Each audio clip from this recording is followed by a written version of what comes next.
Hello guys, welcome to another video in my channel. अभी हम जिस मैच के बारे में बात करने वाले हैं वो है आज का ए लीग का मैच, जो कि होने जा रहा है मेलबर्न सिटी एफसी और सिडनी एफसी के बीच में। तो ये मैच होने जा रहा है एएमआई पार्क में, जो कि मेलबर्न सिटी एफसी का होम ग्राउंड है। इससे पहले इस मैच की एनालिसिस हम स्टार्ट करें, अगर कल वाले मैच का हम थोड़ा सा रिवाइंड कर लें, लगभग सब कुछ सही चल रहा था और बहुत सारे लीग्स हमने जो हमने डेमो टीम शेयर करा था टेलीग्राम पर। अगर टेलीग्राम पे हो तो पता होगा, अगर आप नहीं हो तो डिस्क्रिप्शन बॉक्स में लिंक है, आप वहां से ज्वाइन कर सकते हो। तो वहां से काफी अच्छे रिजल्ट्स आए थे, लेकिन एक रेड कार्ड हो गया था जो कि आपने देखा ही होगा, और उसके बाद एक ही गोल आ गया उसी एक रेड कार्ड की वजह से। 10 मैन हो चुकी थी वेलिंगटन फिनिश, तो उसी का फायदा उठाया वेस्टर्न सिडनी की टीम ने। तो जो भी ओपोनेंट्स एक से ज्यादा डिफेंसिव ऑप्शंस को लेके आए थे वेस्टर्न सिडनी की तरफ से, उन्होंने दिक्कत में डाल दिया था ऑफकोर्स, क्योंकि रिजल्ट थोड़ा सा अनप्रेडिक्टेड होएगा था। रेड कार्ड वगैरह आप ये सब प्रेडिक्ट नहीं कर सकते हैं, और ओवरऑल वेलिंगटन फिनिश के प्लेयर्स ने भी काफी सारे चांसेस मिस करे थे। अगर उनमें से एक भी अंदर चला जाता तो हो सकता है हमारे सारे लीग स्वीप हो जाते। तो यही एक चीज था। बाकी बहुत बढ़िया मैं नहीं कहूंगा, स्वीप तो नहीं हो सका क्योंकि रेड कार्ड आ गया था। तो स्टार्ट करते हैं इस मैच की एनालिसिस। ये है top of the table class. अभी इस मैच के रिजल्ट से लीग टेबल में ज्यादा कुछ फर्क पड़ने वाला नहीं है, क्योंकि सिडनी एफसी ऑलरेडी चैंपियन हो चुकी है।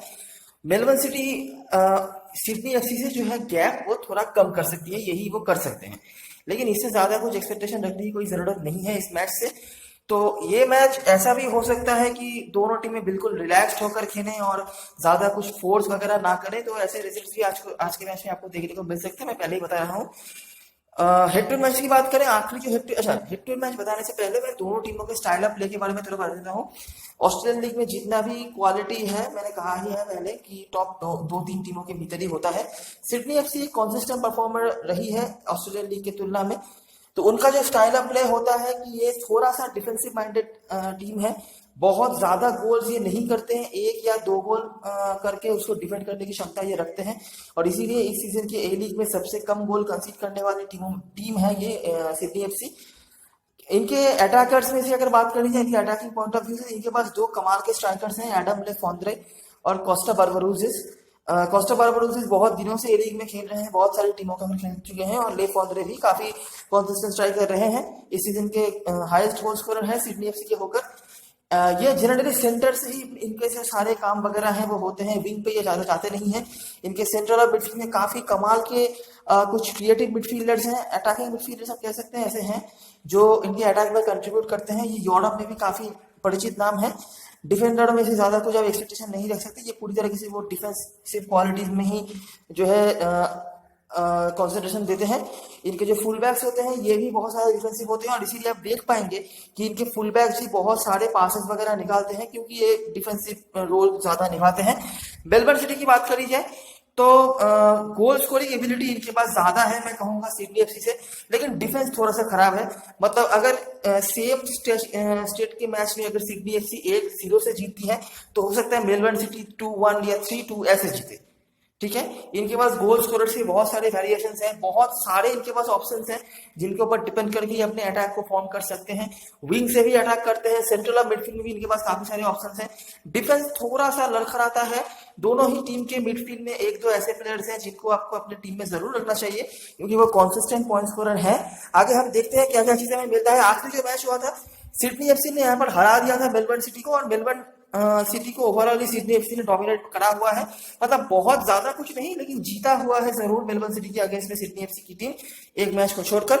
यहाँ पर सिडनी एफसी ने हालांकि जीत हासिल करा था। यहाँ पर रायन ग्रांट जो रेड बैक खेल रहे थे, ये रेड कार्ड हो चुके थे। दोनों ही विंगर्स में जो थे मेलबर्न सिटी के, उन्होंने फुल बैक्स को काफी दिक्कत में डाला हुआ था, एक को तो रेड कार्ड पड़ गया।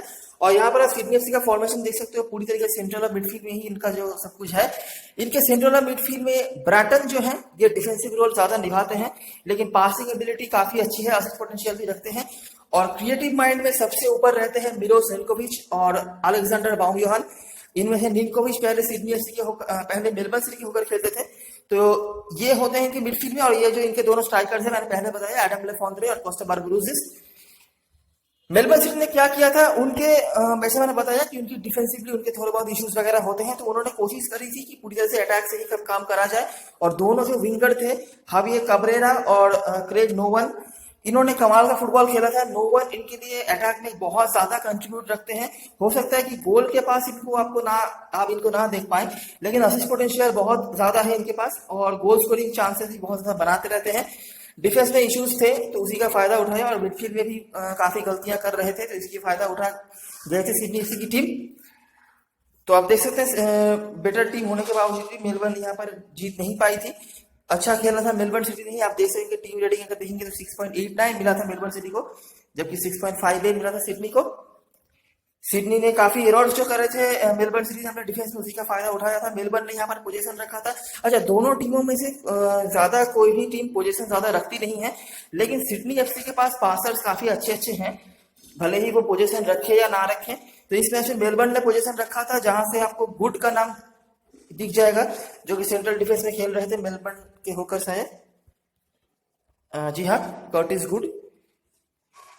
इसमें ब्रैटन का नाम दिख जाएगा आपको यहाँ से, और कैब्रेरा और एटकिंसन के यहाँ पर प्रोसेस वगैरह थे। वहां पर ग्रिफिथ्स। रिसेंट कुछ मैचेस की बात करें तो न्यूकासल जेट्स, ये नाम आप लोगों ने बहुत बार सुना होगा मेरे वीडियो में। काफी डिफेंसिव टीम है और इस टीम ने इन दोनों ही टीमों का खबर लिया हुआ है। तो यहाँ पर पहले मेलबर्न सिटी का देख लीजिए। आप देखेंगे 5 मैन डिफेंस के साथ वो आए थे। तो इससे क्या हो गया, ये जो दोनों फुल बैक्स थे, इन्होंने एक तो ओपोनेंट के जो विंग प्ले होते हैं उनको ब्लॉक कर दिया, उसके साथ तीनों सेंट्रल डिफेंडर थे। तो डिफेंसिव मतलब अटैकिंग मिडफील्ड में भी कुछ खास फायदा उठा नहीं पाई थी मेलबर्न सिटी की टीम। दोनों गोल न्यूकासल जेट्स ने सेट पीस से कर दिया था। आप देख सकते हैं कि विंग प्ले किसी भी काम पे नहीं आया था। यहाँ पर खेल रहे थे वेल्स और मिरेकल सोसाइटा। डिफेंस यहाँ पर खराब नहीं था, लेकिन न्यूकासल जेट्स को हराने के लिए आपको अच्छा अटैक की जरूरत होती है, ना कि डिफेंस की। तो यहाँ पर देख सकते हैं विंग प्ले यहाँ पर ब्लॉक हो चुका था, जेट्स ने फ्लैंक्स का इस्तेमाल करा। मेलबर्न ने यहाँ पर पोजीशन रखा था। तो जैसे पोजीशन आया, डेल ब्रिज इनके डिफेंस में सबसे बढ़िया पासर्स में से हैं। उसके बाद जेमिएसन, एटकिंसन और ब्रिलांटा का नाम फिर से आपको दिख जाएगा। ब्रिलांटा पहले सिडनी एफसी के होकर खेलते थे, याद रखना। और वेल्स के यहाँ पर प्रोसेस सीसीएम के अगेंस्ट में इन्होंने जीत हासिल करी। तो यहाँ पर आपको उनकी स्ट्रेंथ समझ में आ जाएगी। फिर देखिए सीसीएम जैसे टीमों ने भी यहाँ पर उनको 2 गोल मार दिया था, लेकिन कोई दिक्कत वाली बात नहीं हुई, क्योंकि अटैकिंग थर्ड डिवास्टेटिंग था, जहां पर मेरकल सुसाइडा और क्रेग नोवन का विंग प्ले कमाल कर रहा है। जेमी मैकलाडन इस सीजन में हाईएस्ट गोल स्कोरर है शायद ए लीग में। इन्होंने कमाल का फुटबॉल खेला और इनके ऊपर डिपेंड करके इनके जो सारे अटैक्स वगैरह हैं होते रहते हैं। और इसीलिए ये जो विंग प्ले होता है, ये जनरली एसिस्ट पोटेंशियल रखने में ही काम आता है। गोल्स के आसपास ये ज्यादा जाते नहीं है, ठीक है। मतलब गोल ये ज्यादा करते नहीं है। इनके मेन जो गोल स्कोरर है वो मैकलाडन ही होता है। कम गोल करे हैं नोवन और सुसाइडा या फिर जो भी खेले विंग पर, लेकिन वहां से काम वगैरह काफी करती है मेलबर्न सिटी की टीम। डिफेंस में फिर से गलतियां थे और फिर से आपको जो चीज दिख जाएगा कि विंग प्ले के अगेंस्ट इनको भी थोड़ा बहुत दिक्कत का सामना करना पड़ा। हाँ, डिस्ट्रक्टिव गेम खेला, डिफेंस में इश्यूज थे, लेकिन कोई दिक्कत वाली बात हुई नहीं। मेलबर्न ने यहाँ पर पोजीशन रखा था, जहां पर वुड के पास आपको दिख जाएंगे और नोवन के क्रॉसेस। और मेलबर्न विक्ट्री के अगेंस्ट में भी यहाँ पर हासिल करा था। फिर से आप जो चीज देख पाएंगे कि विंग प्ले यहाँ पर भी एक्टिव था। फिर से सुजाइटा और नोवन ने अच्छा फुटबॉल खेला, लेकिन गोल नहीं होने दिया, क्योंकि यहाँ पर खेल रहे थे दोनों विंग बैक्स, ठीक है। अभी इन विंग बैक्स ने खेलते हुए क्या किया कि विंग को तो कर दिया ब्लॉक, लेकिन जैसा मैंने बताया कि मेलबर्न सिटी के पास प्लान बी भी होता है। उनके सेंट्रल ऑफ मिडफील्ड में जो नाम आपने अभी तक नहीं देखा होगा वो थे फ्लोरियन बेरेनगुएर। ये काफी मतलब होल्डिंग मिडफील्डर के तौर पे खेलते हैं, लेकिन जरूरत पड़ने पर ये कभी भी अटैकिंग मिडफील्डर में भी कन्वर्ट हो सकते हैं। तो यहाँ पे उन्होंने सेंट्रली काम करा, जहां पर फ्लोरियन बेरेनगुएर और एडम लूना। मैंने अभी तक विंग प्ले का बात करा है, जहां पर मैंने सुजाइटा, नोवन जैसे प्लेयर्स के बारे में बताया है, लेकिन जब भी प्लान बी की जरूरत पड़ती है ना, तो ये जो 2 प्लेयर्स हैं बेरेनगुएर और एड्रियन लूना, ये काफी अच्छा कंट्रीब्यूट करते हैं सेंट्रल मिडफील्ड से और यहाँ से काफी गोल वगैरह बनाते हैं। फिर भी हो सकता है गोल्स ज्यादा ना हो वहां से, लेकिन पोटेंशियल काफी अच्छा रखते हैं ये दोनों। और फिर से मैकलाडन के गोल आपको यहाँ से दिख जाएंगे।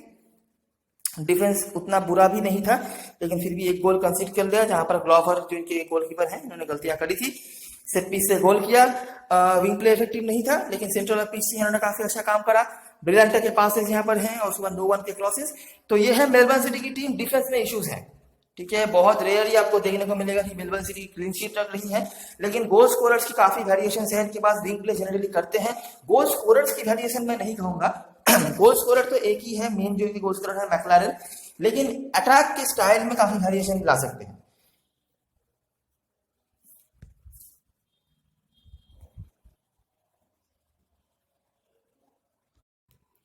सीडीएफसी की तरफ से बात करनी जाए तो जैसा मैंने बताया कि सेंट्रल मिडफील्ड से ही जो है अपना सारा काम करते हैं। तो यहाँ पर आपको दिख जाएगा, लेकिन न्यूकासल जेट्स ने, जैसे मैंने पहले ही बताया कि दोनों ही टीमों के अगेंस्ट में इन्होंने खबर रखा हुआ था। तो सेंट्रल मिडफील्ड ये काम करने के बावजूद भी न्यूकासल जेट्स ने यहाँ पर अपने डिफेंसिव मिडफील्ड और सेंट्रल डिफेंस के ऊपर डिपेंड करके उनको बीट कर दिया था। डिस्पाइट उनकी गोलकीपर की इश्यूज थे, लेकिन फिर भी कोई फायदा उठा नहीं पाई सिडनी एफसी की टीम। यहाँ पर भी आपको दिख जाएगा, ये जो विंग पे खेल रहे हैं ना कैसेरेस और यहाँ पे बाउमब्यूहन खेल रहे थे, ये भी काफी सेंट्रली आते हैं। कैसेरेस कुछ हद तक आप कह सकते हैं विंगर है, लेकिन बाउमब्यूहन तो पूरी तरह से सेंट्रल के प्लेयर ही है।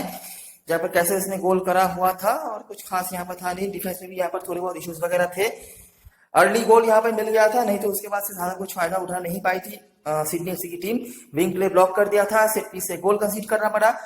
जेट्स ने यहाँ पर पोजीशन रखा था। Sydney FC majority of the matches में आपको दिख जाएगा या पोजीशन ज्यादा रखते नहीं है, लेकिन फिर भी ब्रैटन इनके टीम के कॉन्सिस्टेंट पासर के तौर पे आपको दिख जाएंगे।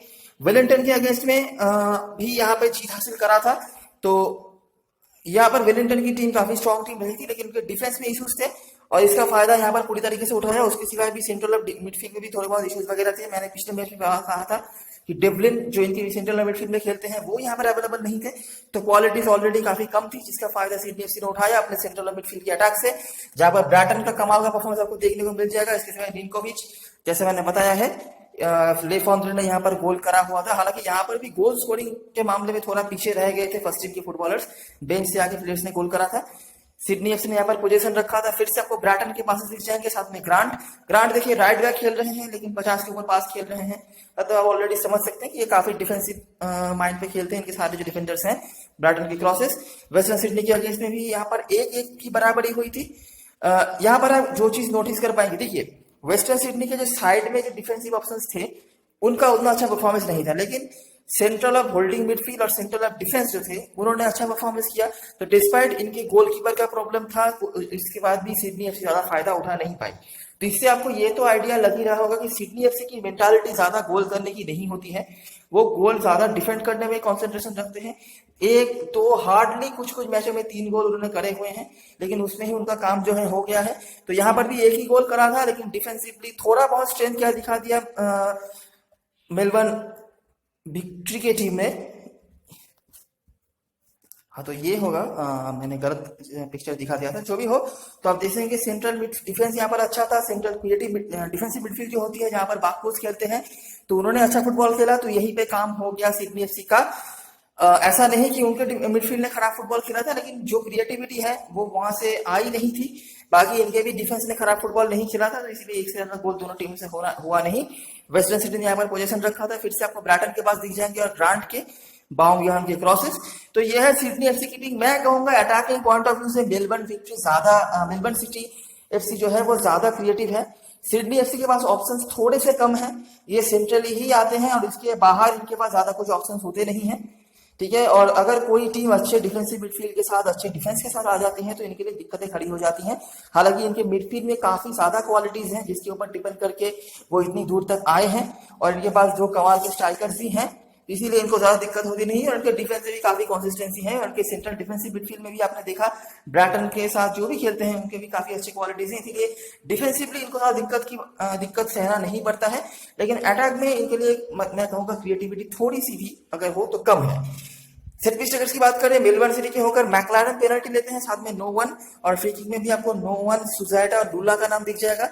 सिडनी एफसी को पेनल्टी में आते हैं लेफॉन्ट, उसके बाद बारबारोजेस, फ्री किक में आते हैं ब्रैटन, बाउमब्यूहन, ओनील।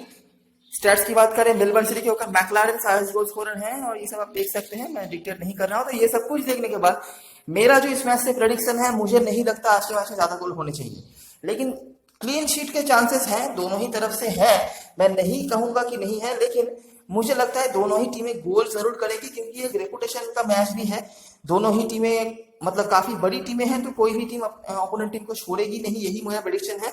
तो मुझे लगता है कि 1-1, 2-1 टाइप का कोई स्कोर लाइन किसी भी टीम की तरफ से आपको देखने को मिल सकता है, लेकिन हाँ 0-0 भी हो सकते हैं। तो मिनिमम 4 डिफेंडर्स तो आज के मैच में रखने ही है। अगर आप 5 को भी रखते हो तो भी दिक्कत नहीं होना चाहिए, लेकिन कुछ इंपॉर्टेंट प्लेयर्स को फिर आपको जाके मिस करना हो सकता है। तो अभी एक बार देख लेते हैं दोनों टीम की पॉसिबल लाइनअप फॉर्मेशन। तो मेरे ख्याल से दोनों टीमें इस तरह के फॉर्मेशन के साथ आ सकते हैं, जहां पर ब्रैटन जो होंगे वो सिडनी एफसी के सेंट्रल और डिफेंसिव मिडफील्ड का रोल निभाएंगे। डिफेंस में ये कुछ प्लेयर्स होंगे, चूला और मैकगोवन होंगे, बाउम योहन और डिनकोविच के ऊपर अटैकिंग रिस्पॉन्सिबिलिटीज होंगी, लेफॉन्ट और बर्बरूसेस इनके अटैकर्स होंगे।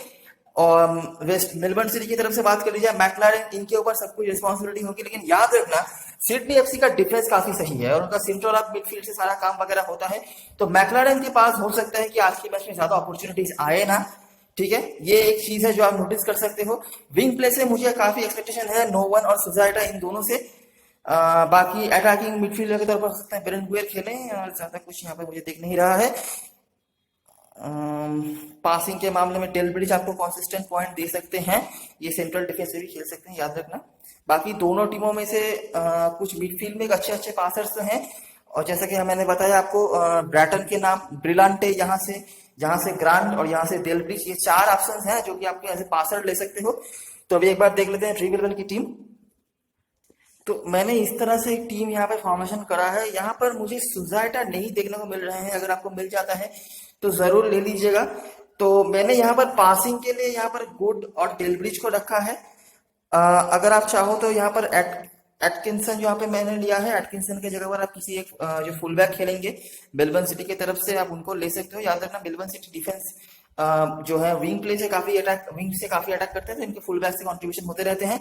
सुजाइटा मेरे को चाहिए था इसी सेम रीजन की वजह से, लेकिन मेरे को मिला नहीं, तो नोवन को मैंने रखा है। एड्रियन लूना, यहाँ पर आप बेरन गुएर को भी ट्राई कर सकते हो, लेकिन मुझे सेंट्रली ज्यादा कुछ ऑप्शंस नजर नहीं आते हैं आज के मैच में। यहाँ पर मेरे को मिस करना पड़ा है मैकलारन को, सेम रीजन की वजह से, क्योंकि सेंट्रली प्लेयर्स के मैं रोल ज्यादा नहीं देख रहा। लेकिन याद रखना मैकलारन सेट पीस वगैरह भी लेते हैं, तो अगर आप चाहो तो बारबारूसेस या लेफोंड्रे में से किसी एक को ट्राई कर सकते हो, लेकिन नोवन को मैं मिस नहीं करना चाहूंगा।